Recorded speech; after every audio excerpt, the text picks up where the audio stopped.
What's up, everybody? We got my girl, Princess the Mogul here.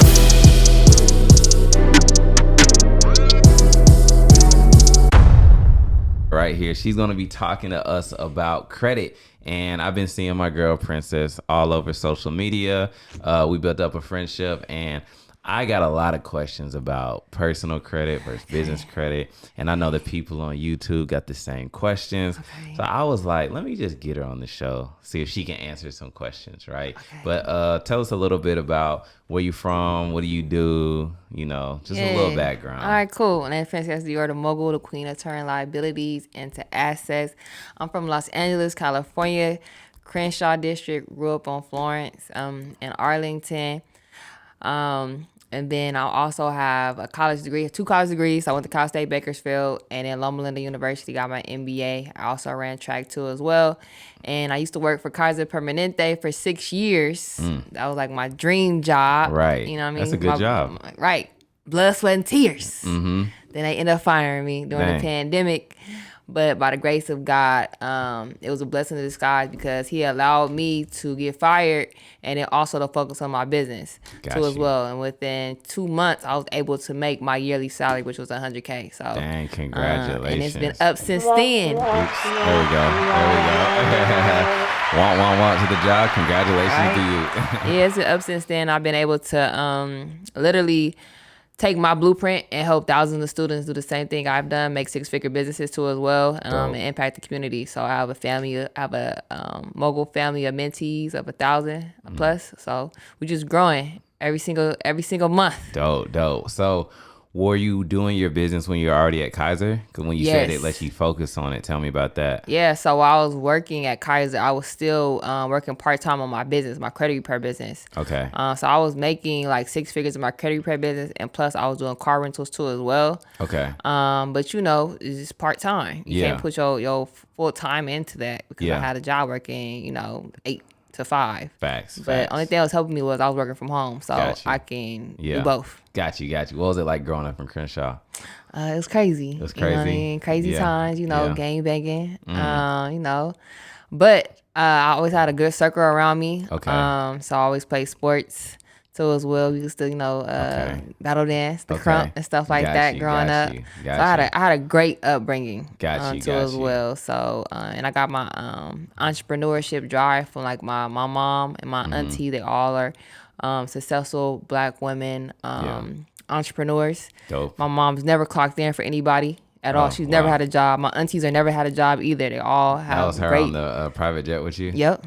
That's dope. So they all have, successful businesses. Got you. So I got that from them. But they let me do my own thing by working a job. But okay.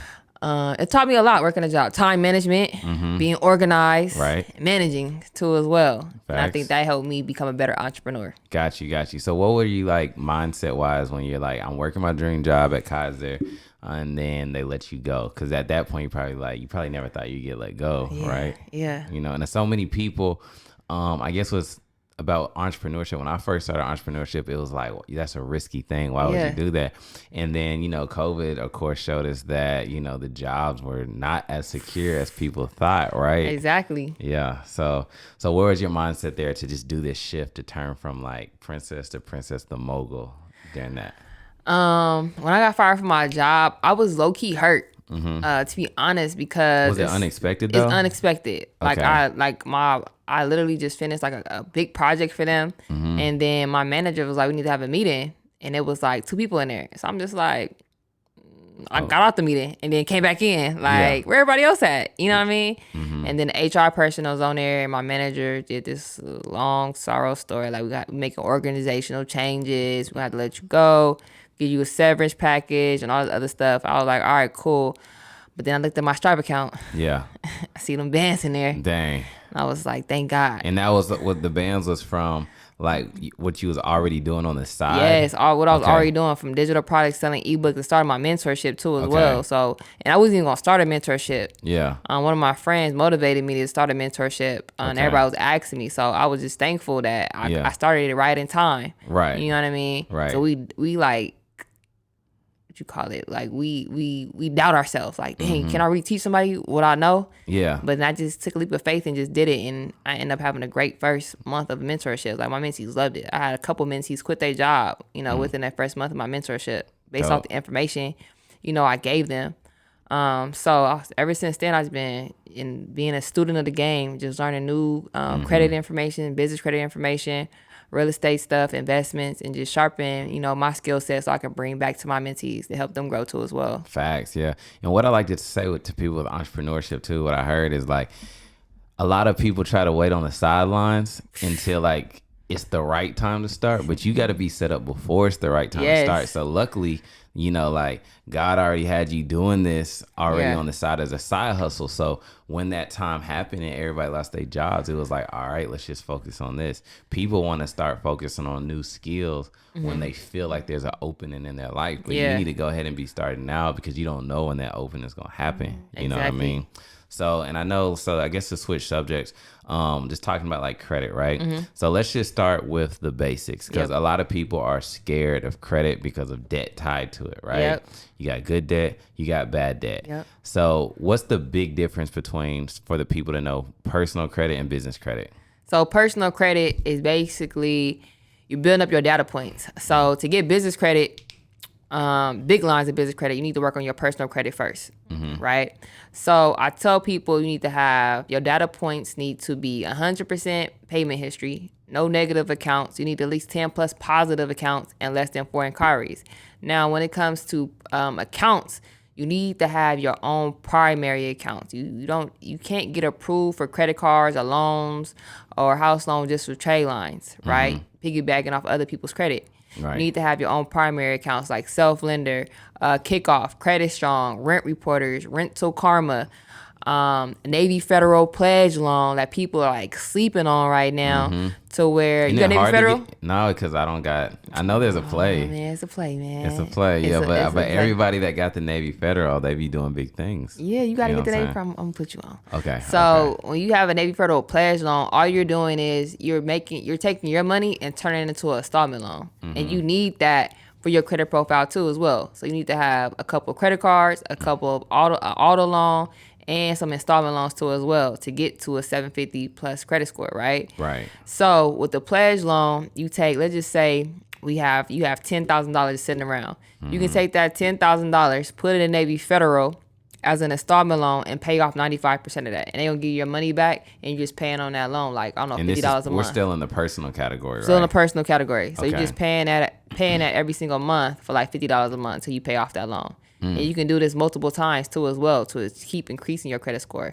So when my students do that play, their credit score boosts from 50 to 100 points within 30 days. Dang, just doing that. And that also can help you get approved for your first car too as well. If you have no auto history, just doing that Navy Federal play can also help you get an auto loan too as well. Yeah, because let me tell you how I messed up. When I went to the car lot. Yeah. And then they were like, oh, we're going to run your credit. And then they're like, it all groups into one. Yeah. Because it's the same day. And it didn't. Yeah. It was 12 hard increase that day. You got to already go with the check. Yeah, I already got to go with the check. But I didn't know at a young age. But that's why to the YouTube people listening, these are the things like they could go to the Navy Federal and do that. I didn't know about that. All you got to do is go to your, I always tell people go to your local credit union and get an auto loan because they have the best rates. Got you. Too as well. So you want to go to this website called Car Gurus.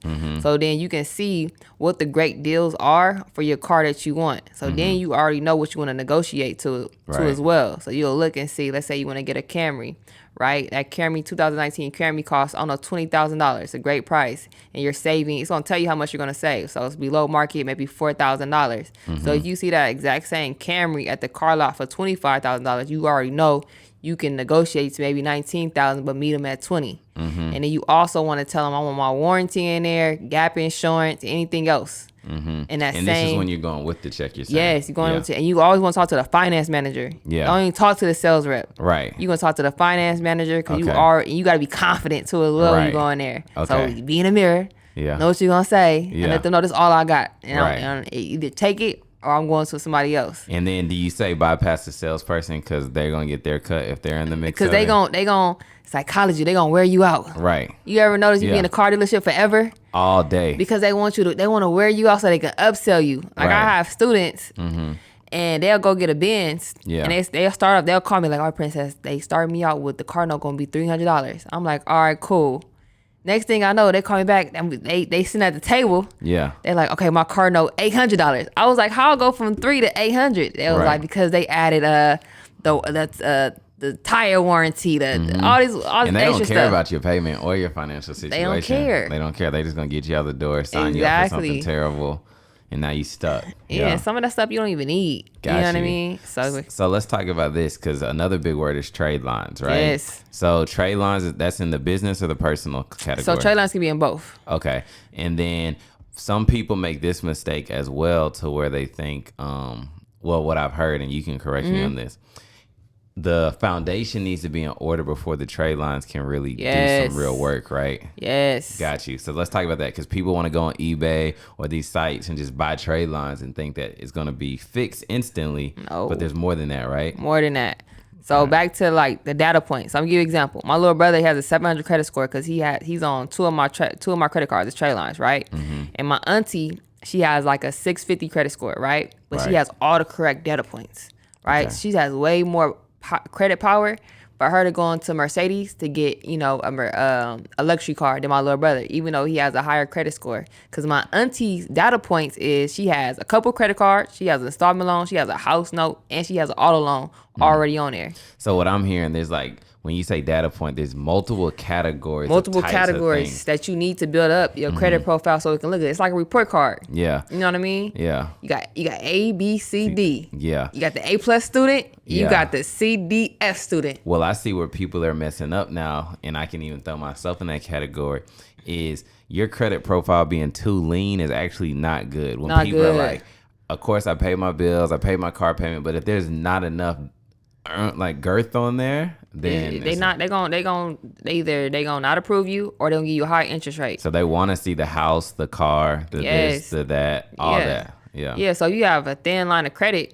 and you just get into the credit space. You got to get those primary accounts, those self-lenders, those credit strongs, kickoff, the rent reporters, the rental karma, the Navy Federal Pledge Loan, unsecured credit cards with Discover and Capital One. You want to add all those primary accounts of your own, let them build up for like 4 months plus, and then go out and get those trade lines. Now you have a better approval rate to go get your first credit card. Got you. Okay. So then let's talk about something else with personal credit. What's the best way for people to like get out the hole if they're like, it's like low 600s, or like where do they start? Adding the primary accounts. Okay. So as you're fixing your credit, getting those negative stuff off, you want to add those primary accounts because those primary accounts are going to boost your credit score. Okay, and reiterate primary accounts for it. So primary accounts are accounts in your own name. Okay. Where trade lines, you're piggybacking off somebody else's credit, like your grandma's credit card, your mom's credit card, and stuff Right. like that. So the banks can see that's a trade line, your authorized user on there. They'll say, well, you're not responsible. Got you. You know what I mean? Because you haven't showed proof of that. Got But you. you're showing proof by adding these primary accounts and then going on and getting your first credit card with your bank too as well. That's another thing, having a bank account too as well. So when you have multiple bank accounts with like Chase, Wells Fargo, Truist, PNC, you can go and get a credit card through them. Okay. With the banker and get approved even faster instead of doing it online. Got you. How important is it to have a bank account at a certain bank to get a credit card with them? Very important because you're building a relationship. Got you. So, give you an example. When I first got my first credit card, my limit was like maybe $1,000. So 1,000, 5,000. My largest credit card was like $12,000, right? And then I put a bunch of money in my Chase bank account, my business Chase bank account. I let it sit for like a year. Yeah. And then one day I just went to Chase and I saw a banker. She was very, very nice. And I told her I want to apply for a Chase Inc. Business card. And since I went through her and we built a relationship and see my banking history is really good, she approved me for a $20,000 credit card. And ever since then, I began approved for $20,000, $30,000, $40,000 plus credit cards. Right. Because of that first credit card being $20K. Dang, that's good. So what's like the worst thing that could be on a personal credit? Because I'll let me give you an example. Bankruptcy. Okay, let's talk about bankruptcy. Child support. And child support. Let's talk about both of those separately too. So like, Then we even talk about student loans because I know Oh yeah, student all loans the too. people on here. Oh yeah, dealing with everything. everybody got student loans. So let's start with student loans. So kids get set up for failure, go to school. Mom and dad want them to go to school because they think that's what they're supposed to do. They don't want to pay for the school. They come out of college instantly, right? Yeah. 30,000, not understanding any type of financial literacy, and they're like, "I'm not paying this. I got rent to pay. I got cars to pay." Credit score comes down. How do they fix student loans? Man, so if you haven't paid on your student loans, you can get them deleted. So all you got to do is send a permissible purpose letter in. Like if you've never paid on them before, or what? Yeah, so if it's derogatory in your account because you never paid on them or it's a late payment on there, you just basically send a permissible purpose letter in. And that permissible purpose letter is basically saying, I never gave you written permission to report these negative items. It's an FCR violation.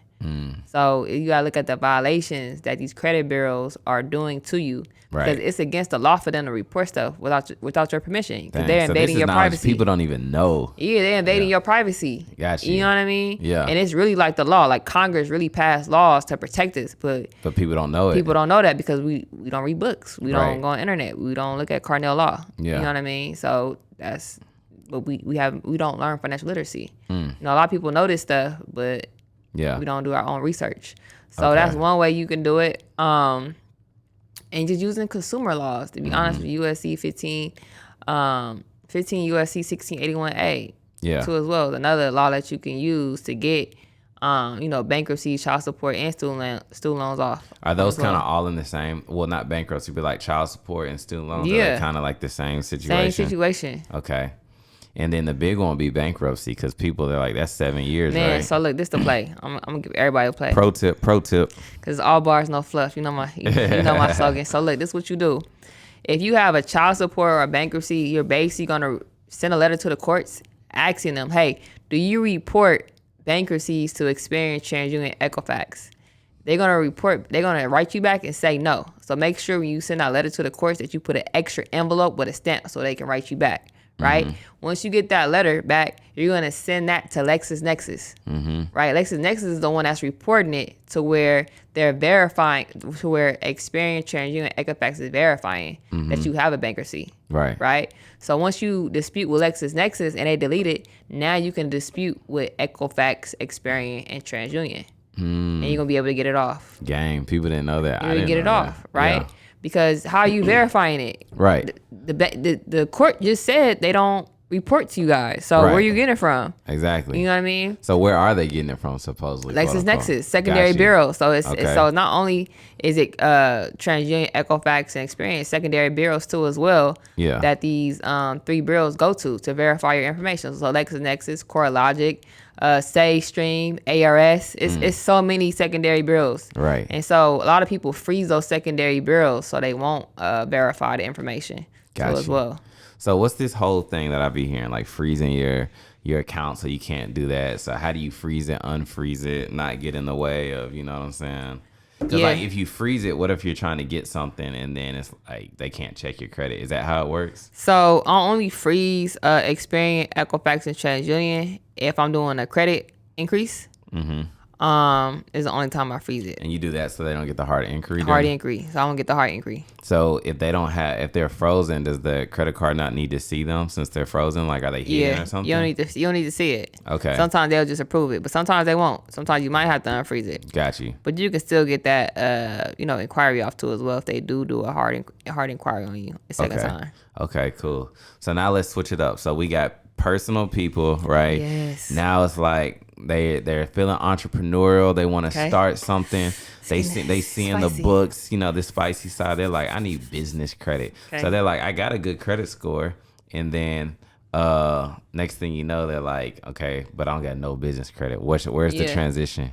So cool. So I always tell people while you're fixing your personal credit, also build your business credit up too as well, because you can start getting approved for credit cards without PGing, so without using your social security number.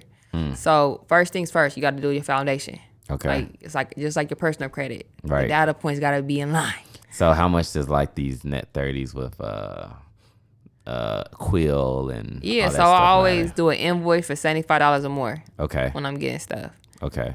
But you got to make sure you have a LLC that's not high risk too as well. So all my LLCs are very vague. Yeah. Right. So Like you talking about just the name of it. The name of it. Okay. So let's just say you have a real estate business. Right. Right. It shouldn't say Tony Real Estate. Yeah. It should just say Tony, and then you do a DBA as Tony Real Estate. You see what I'm saying? Or whatever your initials are, real estate. You're gonna do it as a DBA. Yeah. Right. So it won't be high risk when you go to the bank. Right. Because they're gonna think when you go to the bank and get loans and stuff like that, if they see real estate, financial, car rental, nightclub, bonds business, anything high risk, guns, if you're selling guns, anything like that, they're going to flag that. Like, nah, we're not going to give you no loan. Right. Even trucking business sometimes don't get a lot of, I heard about that. A lot of approvals because it's a high risk business. Right. So you do a vague name. So it'd probably be like ET Enterprises, right. ET Consulting, right. You know what I mean? Something like that. And then do a DB under that with what you want. You know, ET Logistics, you know, Royal Logistics, whatever. Right. Royal Car Rentals. Got you. Because they don't see the DBA. They don't see the DBA. Yeah. So once you have that, then you want to go get a 1-800 number from Freedom Voice or Ring Central. Okay. Why? Because you need a business line. Got you. You need a 1-800 number. Got you. Right? And then from there, you need to have a professional email. So ET Enterprises. Tony at ET Enterprises. Yeah. Tony at. Does it have to be a 1-800 number though, or can it just be like another AT&T number, or it just looks way better? It just looks way better. Yeah, I see what you're saying. So it looks way better on paper. Because it's a strategy right now. It's a strategy, so it's on paper. Right. So you got that. You got the professional email at .com. No Gmail, no Yahoo, no AOLs. Right. Then you need the professional website too as well. So you can go on Fiverr and have somebody make you a website for $50. Right. Or Tony. Oh, Tony. My bad. My bad, Tony. So you can have somebody create you a website. And then from there, you want to have your Dun & Bradstreet number too as well. So you need that to build up business credit so they can report. This is all the your Dunn's Tradelines. number she's talking about, guys. The Dunn's number, right? You can get that for free. So we're still on foundation now. Foundation. And then one more thing I forgot. You need the EIN number. Yeah, right. So after you get your LLC, you need the EIN number. And the EIN number is free, guys. You go to irs.gov and you just search EIN number and get it for free. Pro tip. Get it for free. And then you also need a virtual address too as well. That's very important. Can you do that with like a Regis or something? So you can do a Regis, Anytime. I think it's Anytime Mailbox is another one. Yeah. Da Vinci. It's you can Google virtual offices. And what's good with that too is like when you do like your Google business profile and all that stuff, like it looks like you on Peachtree or like Manhattan, wherever you get it at. You know what I mean? So and one thing where people mess up at when they get virtual offices, when you search that virtual office, it'll come up as like a UPS office. You want to make sure when you before you buy, you see the addresses that they're providing, that it's the actual office. Right. And you want that because in your Google business profile, you need that picture of that building. And people just think you in one of them offices up there. Exactly. Do not get a P.O. box at a UPS or FedEx. Don't even get that because it'll red flag the banks too as well when they see that. Facts. And then from there, that's when you start building up the vendor list. You need 15 total accounts to get approved for a Paydex 80 score, and also you need to sign up for a Nav account too as well. I was thinking about that because I got Nav, but I got like I had like the higher plan that kind of got me on the upsell because it was like they report. Oh yeah, they do monthly payment. I do. Report your net credit. Okay. Yeah. So it's good. I don't get the high plan, but I get the 34 whatever $30 a month. As long as it reports. You know what I'm so saying? it's reporting. That's a good one. Credit Strong also has like a $10,000 line of credit too as well that you can get. And you sign up one time and you can cancel it, and that line of credit's still gonna report. Got you. Too as well, and then from there you start getting like the Grangers, the U-Lines, get a credit card with no social security number with Sam's Club, Costco's, Amazon, and just order something. Order something. It got to be always order $75 or more. Okay, why 75 or more? Just wondering. It's the line of credit for them to report. Oh, so if it's under, they don't got to report that. I think it just looks better on paper. Okay. That's just my strategy. And then, so now for the people listening, do they need to order something from all of these people every month? Yeah. Or something?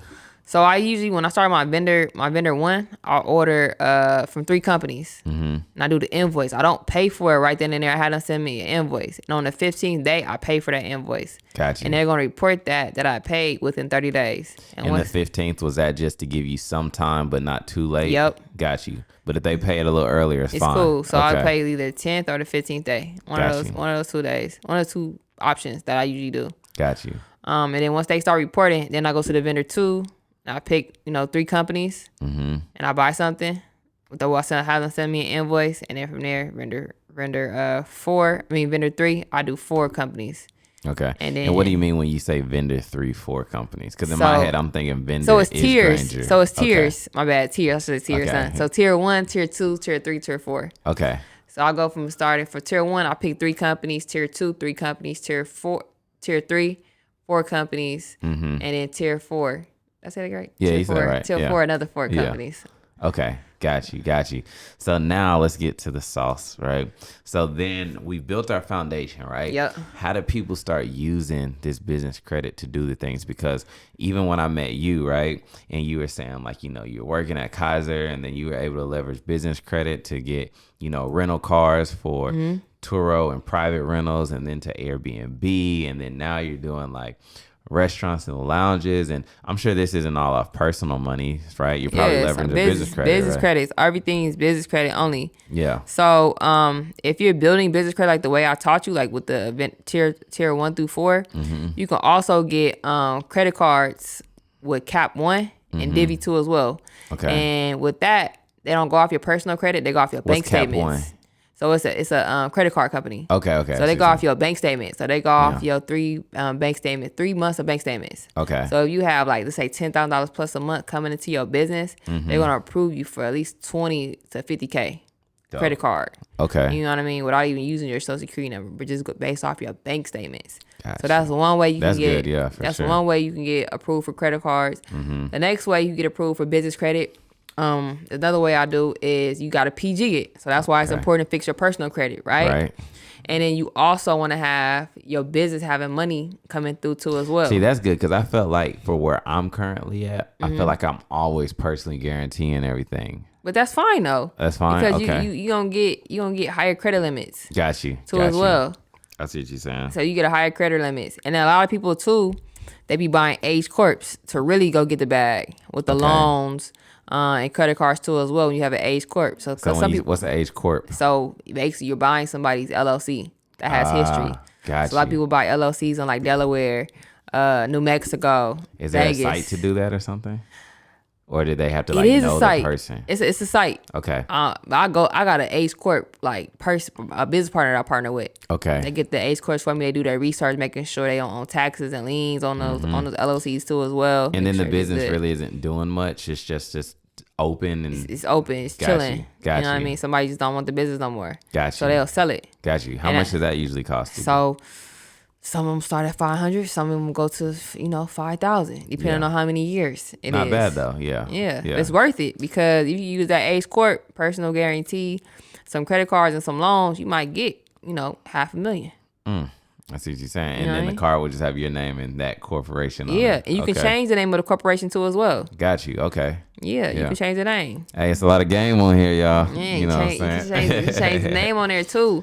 Got So you. it's a lot of things you can do with going out and getting business credit. Yeah. But the main thing is fixing your personal credit and then making sure that you have multiple LLCs and multiple bank accounts too as well. Because different banks have different products that you can get. Right. So like let's say Key Bank. You can get a credit card, auto loan, and a line of credit. That's 3 products you can get. Right. So you might get a 40K credit card. Then you might go get 100K in line of credit. That's 140K you got. Right. Off just one bank.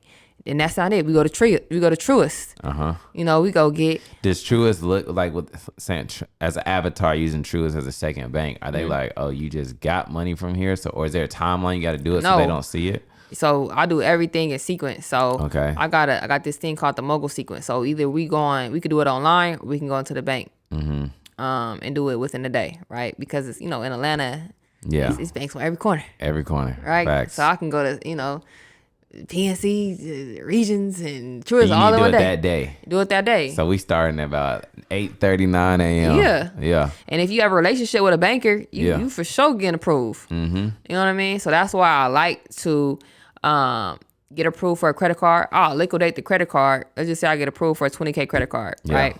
I'll liquidate that credit card and I will leverage that money into different banks. So I'll put 5K in PNC, 5K in Truist, 5K in Chase, 5K in Navy Federal. Yeah. Let it sit for 30 days. Yeah. Then I'll go to the bank and sit with a banker to help me get approved for a long credit card, lines of credit, even better. Because they going to talk to the underwriter for me. Right. We build a relationship. They see what's in my bank account. So that's a good thing you said there when you talk about a relationship. It's not just this online system. They can actually talk to the underwriter and kind of pull some strings for you. Pull some strings for you too as well. Another thing, when I'm doing like funding for my clients, I do approvals late at night. Okay. So between like 12 and 5 a.m., I get great approval rates. Got you. Tell me about that. So, say for example. Yeah. Pro tip, y'all. Pro tip. So it's the mogul sequence. So I'll figure out which credit card companies pull from Experian, and I'll put up like 6 tasks for Experian, and I'll just apply for those. So companies that pull from Experian like Amex, Chase. Who else pulled from Experience? Amex, Chase. I'm trying to think of some more. I can't think of MasterCard. No. I'm trying to think of one. No. So let's just say Amex and Chase, right? Okay. They pull from Experience. So I'll do those companies first. And most of the time, Chase got like three cards you can approve for at the same time. Same with Amex too as well. You can get approved for the Amex Gold and the Amex Platinum too as well. So that's 5 credit cards right there that I'm just going off of, right? Keep going. And then from there, I pull up another tab and I do TransUnion. So that might be Navy Federal, Ameris, maybe Regions. And then we go to Equifax. That's Bank of America business credit cards. So it's just different ways I could do the sequence. How do you do it for a student or someone who's listening right now and they're like, I want to get a credit card. And this is what I've dealt with. But I'm scared to apply because I feel like they're going to say no and I don't want the hard inquiry.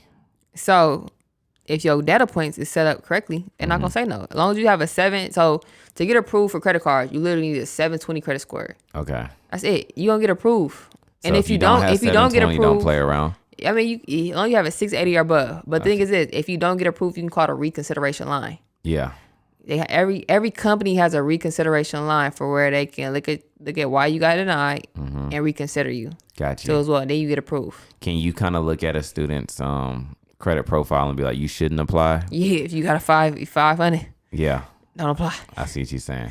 There's no point. Got you. So what if you got a 680? Because this is my personal problem right here. I got, I always teeter for like that 700 score, 692, 700. But it's those, all those inquiries from the car lot. And then it's like, get them all. If you got to call the fraud department, get them all. Okay. Easy. Easy peasy. Yeah, because I done tried all these little websites and they said they send letters for it. Do those sites really send electronic letters? I don't know. I don't think so. I got my own credit repair business. I don't know. Yeah, I feel you. It's all bars, no fluff credit repair business over here. We ain't like other credit gurus. Make sure y'all check my girl out for sure. We ain't like other credit gurus that over promise and don't deliver. So what would you say? Let's do this because I like to be transparent about everything, right? What advice would you give to somebody who has a good credit profile and then they're listening to this and they go out and get all this lines of credit and funding that I've seen you've been able to get for people? Yep. How do they not get in trouble? What you mean by getting in trouble? Because you got to pay it back. So okay, of course. So every time I sit with a funding client and they want me to get them a certain amount, I ask them what they're going to invest in. So a lot of them have like trucking businesses. All right, cool. Make sure they have the blueprint for that. Right. If they don't know what they're doing, I set them up with one of my resources that's already in the trucking business. Right. To help them make sure they have the whole LLC set up. Making sure they get financed for the truck, the trailer too as well. All the legal work too as well. So they can have a good start when they do get the funding to invest in their trucking business. When it comes to Airbnb, either they're working with me or somebody else that I'm helping them with. So we're making sure that they can get their return on investment back within 30 to 60 days. Gotcha. That's my goal. I want to help you invest and get your return back within 30 to 60 days. Gotcha. I like to hear that because you're not setting people up for failure. No.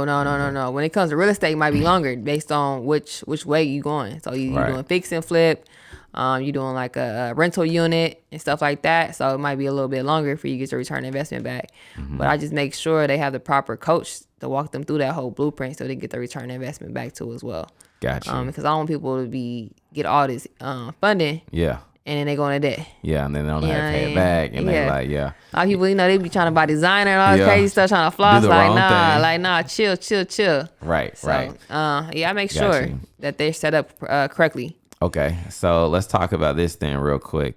So you got all these different credit cards. So you're like, once you get approved, they got like 3 different cards you might get approved for. You got Amex Gold, you got Amex Platinum. If I don't know, which one should I go with? What's the difference? Why does it like? How do I figure out which card is? So with Amex Platinum, I tell people if you like to travel a lot, you should get the Amex Platinum because that has a $500 annual fee on it. So if you're not traveling a lot, there's no point in getting Amex Platinum. Okay. Because it doesn't make sense. Right. For you. I tell my mentees if they like to eat, get gas, do Facebook ads, you need to go Amex Gold because you get double the points for those things, for those categories. You see what I'm saying? Nice. So all my mentees, they get the Amex Gold. So don't go platinum just because it's platinum. Just because it's platinum. Strategy. It's a strategy. So if you like to travel a lot, it makes sense. I travel a lot, so it makes sense. The points are going to pay for that annual fee. Right. For me. So it makes sense for me to get it. Okay. Like with Chase has a, I think, what is it called?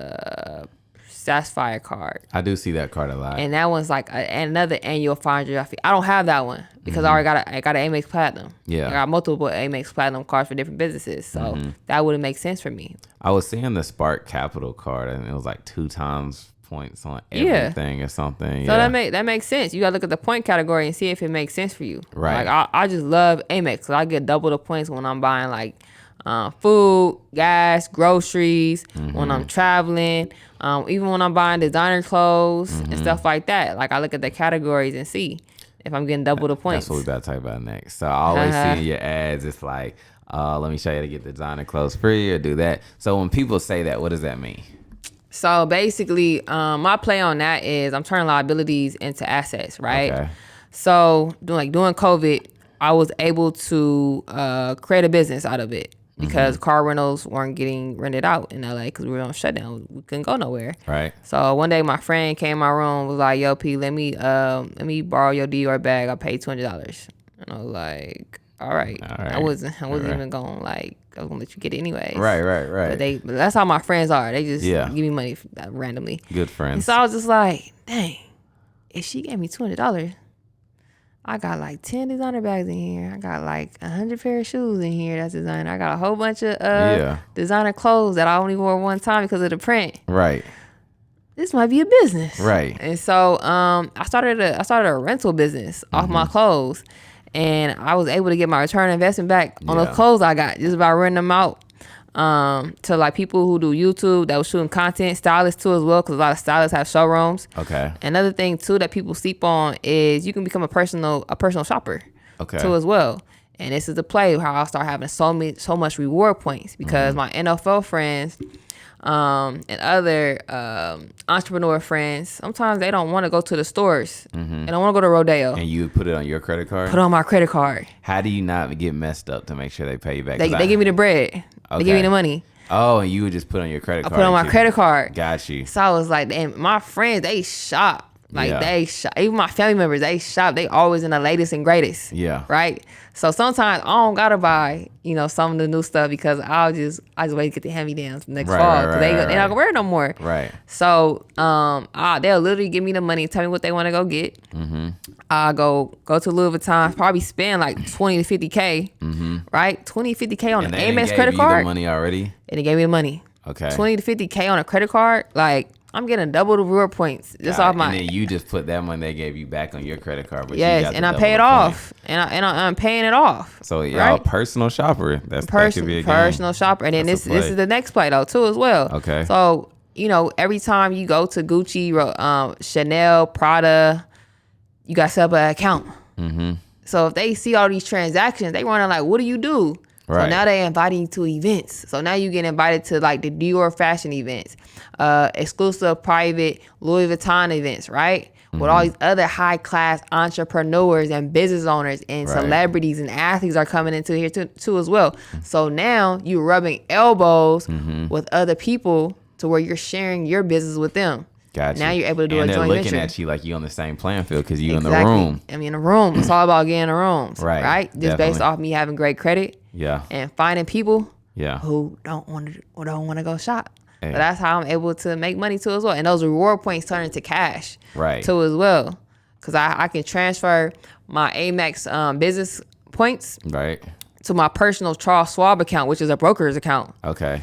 And then shoot, sometimes that $300K in points turns into $3,000. Hey. I pay a rent, pay Yeah. a car note. Yeah. You know what I mean? Man, you really know this stuff. It's like It's- this credit stuff is deep. You know what I'm And then saying? even if you have, a lot of people have cashback rewards Yeah. too as well. So I'm getting free groceries every day. Yeah. Right? Yeah. So- What would you say? Is there any cards you would say like you would probably like stay away from or something? So I'm not a big fan of Capital One. Yeah. Anything with a one in it, I'm not a big fan of it. Okay. To be honest with you, you have to look at. I'm a big fan of 0% interest credit cards Like for like the first year? first year. Yeah. Because you got to think about it. If I'm an investor, I got 12 months to pay that back with no interest. Right. Run it. Right. I need all those credit cards. Yeah. Right. So that's the number one credit cards I go for, 0% interest sometimes. So even though you have a good credit profile, data points, when you get all these credit cards, are you just stacking hard inquiries? Like, what's the strategy around that? So when I get inquiries, I take them off. I call the fraud department. I get these inquiries off within the day. Even though you have that card active, the fraud Yeah, department so get off? you got to do it before it hit your credit profile. Got you. If it hit the credit profile, you can't take it off. It's personal. Business, you can always take that inquiry off. Okay. Yeah. Game. Didn't know that. You Yeah. did. So All let's- bars, no fluff, Hey, man. that's my girl, Princess. Let's talk about this manufactured spending. Okay, right? we got to talk light, though. Light, okay. Okay. Yeah, we got to talk light, real light, real light. Real light, y'all, real light. So, what's manufactured spending? So manufactured spending is you're basically liquidating your credit cards to where now you can take that credit off your credit cards and basically turn it into cash, right? Got you. So let's just say you wanted to invest in a real estate. So you're trying to figure out how can I liquidate $20,000 off my Chase Ink card to invest in this real estate Commercial. project, right? Because most of the time you can't pay with your credit card. Right. So one thing you can do is you can get like money orders, gift cards. I mean, not money orders, gift cards, right? So you can use your credit card to get gift cards, and then from there you can liquidate, the gift cards into money orders. Gotcha. And that's another way you can do it. So, he's going to talk real light about that. They can figure that out from there. Yeah, that's one. dope, That's dope. so that's one play. Yeah. You can do to get it off. But yeah. Got you. For most people, I guess as we start wrapping up, since we're at 42 minutes, where do you see, like most students that come to you, like where are they at? Like what's usually going on? Like did people usually like dig themselves in like this debt hole, and then that's when they want to start thinking about their credit? Yeah, so I got a lot of students like that, and some students they hit me on the process too as well. So some of them they hit me when they're already at 600 and they can't get something off, like maybe 2 items off, and I help them get that off, and then we go for funding. From there, and they already got a business in mind that they want to do. So I'm just helping them with their problem, with my solution. Right. Basically, that's what Right. a mentor is for. So is that answer your question? Yeah. Okay. But and then should people keep working on their credit even when it's great? Of Like, course. Is it something like it just needs to always be I'm nurtured? always working on my credit. Yeah. Because I'm always getting credit cards for my businesses. You can never have enough funding. Right. We're in a recession right now. So Yeah. just think about it. Let's just say we are in a recession. So let's just say we're in a recession and I don't know, you're gonna have $100K in your savings account. That's just like money. I mean, $100K in, let's just say, career, whatever, right? That's all you have. No credit cards, no funding, and you get laid off from your job. Like, how are you gonna eat? How Right. you gonna pay your bills for the next 6 months or for the year? But if I have $200K in funding off loans and credit cards just sitting there, you know what I mean, and I get laid off from my job, I can start a business Right. by using other people's money. Right. I'm already ready to go. I can use that money to And pay my the biggest bills. issue is people are like sometimes scared of the debt because of, well, let's say credit, right? Because it could be good debt. Yeah. And then they're just trying to do everything on their own money. That's where we go. That's where we go wrong at, because Yeah. you gotta link at it. the wealthiest people, they start LLCs and they go bankrupt. Mm-hmm. They start a new LLC. Mm-hmm. I mean, I tell my students all the time, I'd rather use other people's money, mess up my credit, because I can always fix it. Right. I can't get back that 100K savings that I saved in my account for 6 years. Yeah. I'm gonna be sick. I'm gonna be depressed because I know how hard I worked to save up for that 100K if I saved it, right? Right. But like I said, I'd rather go use my credit to go invest than using my savings account. Right. That's out. So yeah. So. And then another thing too, just another gem. Everybody should have a trust account too as well, asset protection. So make sure you have that. Talk to us about that real quick. And you start a like an LLC in your full name too as well, and build business credit too. Okay. So now you moving more private. Got you. You know what I mean? So now you can get like apartments in your full LLC name. Mm-hmm. Even put your bills in your full LLC name too as well. Cars, your whole life. So now you moving private. You don't have to use your SSN no more because you're building business credit. And so when it shows, your SSN, you just put your EIN number on there. You'll get approved just like that. So that's the play. And you can also put like all my cars, put my cars in my trust too as well. So I might even, I don't own no cars. The trust owns it. So if anything happens, it's not on me. Yeah, it's on the trust. It's on the trust. You like Princess don't got nothing. You know own nothing, control everything. Yeah, you could put houses in the trust too as well. Own nothing, control everything. Man, it's so much stuff you can do with the trust. You know what I mean? You put houses in your trust too as well. So if you buying a house for your kids, you put it in the trust. Yeah, so it can be protected too as well. And then just do infinite banking. So for all the entrepreneurs that's making a lot of money, to lower your taxes, you should start looking at infinite banking too as well. Got you. What's the infinite banking? So like insurance. Okay. So putting your money in insurance. How much do you know about that? And pulling into it. I got a team for it. Yeah. I got a team that teaches me this already. So I got my systems in place. So they already telling me every time, I have a great month, insurance policy.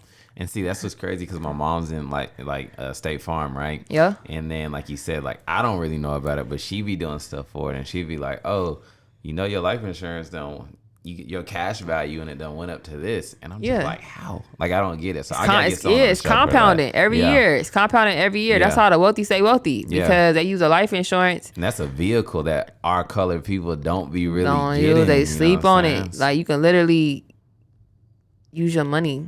Get along, lower your tax bracket. You know what I mean? A lot of people think it's straight just death policy. No, you can borrow from it anytime. Yeah. Buy stuff. Mm-hmm. So while you borrowing, it's still compounded. So you're making money still. Right. While you investing and pay it back. Right. You know what I mean? People that sleep was some on game that wasn't even supposed to be on the podcast. You know what I'm just saying. But as entrepreneurs, we got to get our systems in place. It's not all about just making all this money. Yeah. We got to have everything set up. CPAs, making sure we have our deductions set up, and then making sure we have our trust set up too as well, and infinite banking, set up so everything can all make sense at the end of the day. We got to start thinking like I said, I'm a mogul. Right. So I got the vision, already on how I want to move. I want to move private. Yeah. And I want to make sure my assets are protected too at all times. Right. Because I don't want nobody coming after me. Facts. You know what I mean? Yeah. Like, coming to sue me. You can't sue me. You can't sue the trust. Look at OJ. Yeah. OJ, it's a crazy story, but OJ, has been in this civil lawsuit for so many years. Right. He has all this football money. Right. They can't touch it. Why? Because of the trust. Because it's in the trust. Trust. Got you. Trust. You don't own it. The trust own it. Trust paying him. Control everything. Own nothing. And you got Michael Jackson, Aretha Franklin, Prince. Yeah. They ain't had no trust set up. Yeah. All with the probate. They losing money. The courts taking all that money. Like Chadwick, I saw that happen. Chadwick, courts take the money because you don't have the trust set up correctly. Right. You know what I mean? I'm just happy I have like a great trust team that's getting my everything, corrected for me, so to make sure that doesn't happen to me. Facts. When I, go away. Facts. Oh, yeah. So, I guess that's to wrap up too. Like all this information, I know a lot of people are probably like, "Dang, that was a lot." You know what I'm saying? It's good. And they see I need it, but I don't know how to execute on it. Yes. Is all this stuff in your program? Like they can find all of this in there. How do they find? I'm gonna put in the description, but like, how do they get in touch with you? So, figure it out. Just text 323-622-7071. Text Mogul. You'll be in my text community, and if you go to businessmogulmastercourse.com, you can get my mentorship. Dope. and go crazy with us. Help you get to that next level. Help you, make For 100K sure. Yes, sir. in your business. So yeah, definitely tap in with Princess the Mogul, y'all. Funny story. And then another thing too, I guess, just talking about how like life works, right? Yep. In life, this is motivational to people. You never really know what's going to happen, and people that you want to meet are only 7 connections away, right? There's like a book about that. And for everybody listening, I used to see Princess's ads all the time, right? And I would see her hopping out of this gold-plated I-8 and all of this stuff. And she didn't live in Atlanta then. And I was just like, I like the pictures. I'd be like, that's dope. But then the fact now that we're doing this podcast together, it just really shows that like, whatever you aspire to and the people that you think you won't be able to meet one day, like, it's already there. You just got to manifest it. It's alignment. It's the right timing. Right timing. Probably wasn't the right timing back then. It's the right timing now. Exactly. Got something to build off of. Exactly. But everybody, that's the podcast. Make sure you subscribe to the show. Follow my girl Princess. Follow me on Instagram. We're going to tap in and make sure you guys get to the next level. Let's go.